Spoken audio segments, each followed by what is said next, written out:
Hello viewers, আসসালামু আলাইকুম। Welcome auto service সেন্টারে স্বাগত। তো আজকে আপনাদের ভিতরে নতুন আরেকটি টপিক নিয়ে আসলাম। আজকে টপিকটা হলো যে অনেক ভাই আমাকে কমেন্টের মাধ্যমে প্রশ্ন করেছেন যে ভাই এই ধরনের যে চার্জারগুলো দেখেন, এই ধরনের যে চার্জারগুলো সেগুলো dry battery charger, powder battery charger 48 volt 60 volt যে চার্জারগুলো, অনেক ভাইয়ের একটাই সমস্যা যে চার্জ ফুল দেখায় না।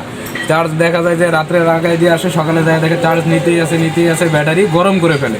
তো কোন পার্টসের কারণে আমাদের চার্জারগুলো ফুল দেখায় না সেটা আজকে আপনাদের এই ভিডিওর মাধ্যমে দেখব। তো সম্পূর্ণ ভিডিও ধরে সঙ্গেই থাকবেন। যে দেখা যায় যে কোনো প্রকার অটো কাজ করে না, চার্জারগুলো অটোমেটিক মানে চলতেই থাকে। সেটা যে কোনো একটা সমস্যার কারণেই কিন্তু এই সমস্যাটা হয়। সেটা আমরা অনেক মিস্ত্রি আছি যে দেখা যায় যে সঠিকভাবে আমরা বুঝতে পারি না কোন পার্টসটার সমস্যার কারণে। তো আজকের ভিডিওতে এটাই থাকবে সম্পূর্ণ ভিডিও জুড়ে। তো আপনারা 1 মিনিটও স্কিপ না করে পুরো ভিডিওটা দেখবেন। আশা করি আজকের ভিডিওটা দেখার পরে আপনাদের যে চার্জারটা অটো কাজ করে না বা ফুল দেখায় না, এই সমস্যাটা সমাধান হয়ে যাবে ইনশাআল্লাহ, আমি মনে করি। তো সম্পূর্ণ ভিডিওটা আজকে সাথে উপভোগ করুন। তো ভিউয়ার্স দেখেন, আমরা ভিডিওর মূল পর্বে চলে এসেছি।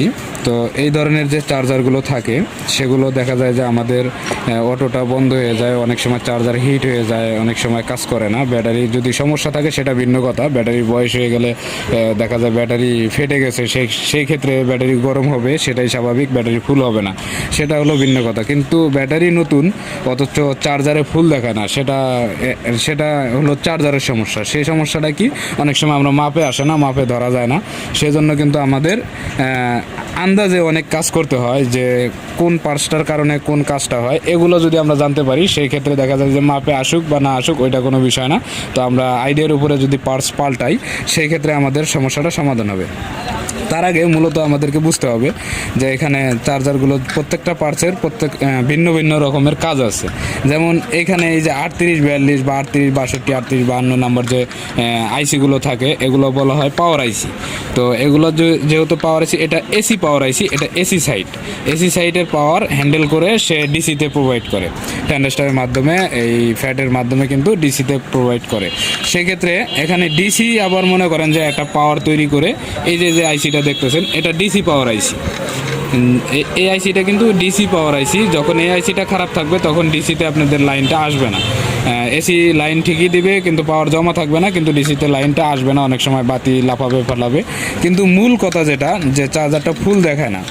সব ঠিক আছে, চার্জ নিতেছে, অটোমেটিক চার্জ নিতেছে, যখন আপনার ফুল না দেখাবে তখন আপনারা আইডিয়া ক্ষেত্রে, যেমন এইখানে দেখেন এই যে পাওয়ার আইসিটা এখানে আছে, এই পাওয়ার আইসিটা কিন্তু মূলত এই লাইটটা যখন ব্যাটারিতে চার্জটা ফুল হয়, এই পাওয়ার আইসিটার কাজ হলো ইন্ডিকেটর করা, মানে ফুল সিগন্যালটা এই বাল্বের ভিতরে পৌঁছায় দেওয়া, মানে ব্যাটারি ফুল, সেই সিগন্যালটা কিন্তু এই আইসিটা পাস করে।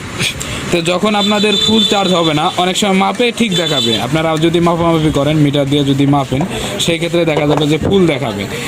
তখন মাপে সঠিক দেখালেও কিন্তু ফুল দেখায় না চার্জার। তখন আপনারা এই পার্টসটা আইডিয়া মতো চেঞ্জ করে দিবেন।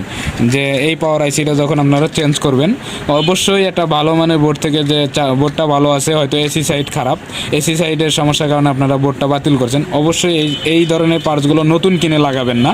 কারণ আমি নিজের অভিজ্ঞতা থেকে বলতে পারি, যেহেতু আমি অনেক চার্জারে নতুন লাগিয়েছি, নতুন লাগাইলে অবশ্য কাজ করে না, অনেক সময় করে, বেশিরভাগ সময় করে না।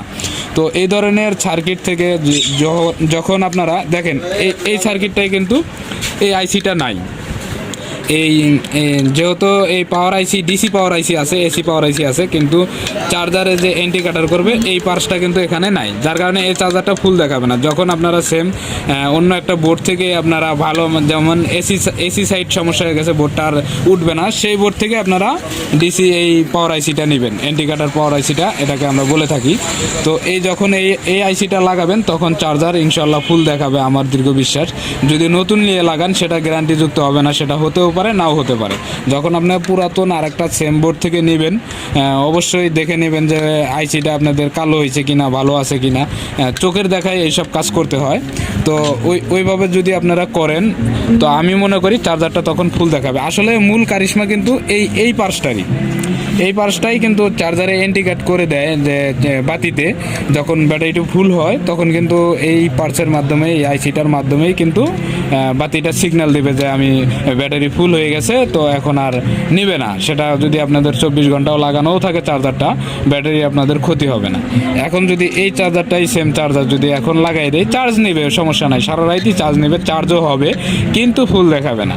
ফুল যদি না দেখায় তাহলে আপনাদের ব্যাটারি তো গরম হবে, এটাই স্বাভাবিক।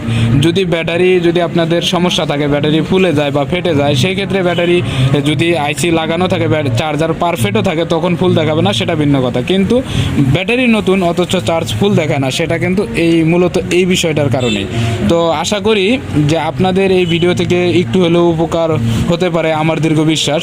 তো আপনাদের যাদের উপকার হয়েছে তারা অবশ্যই আমার চ্যানেলটিকে সাবস্ক্রাইব করে পাশেই থাকবেন। আর ইতিমধ্যে যারা চ্যানেলটিকে সাবস্ক্রাইব করেছেন তাদেরকে অসংখ্য অসংখ্য ধন্যবাদ।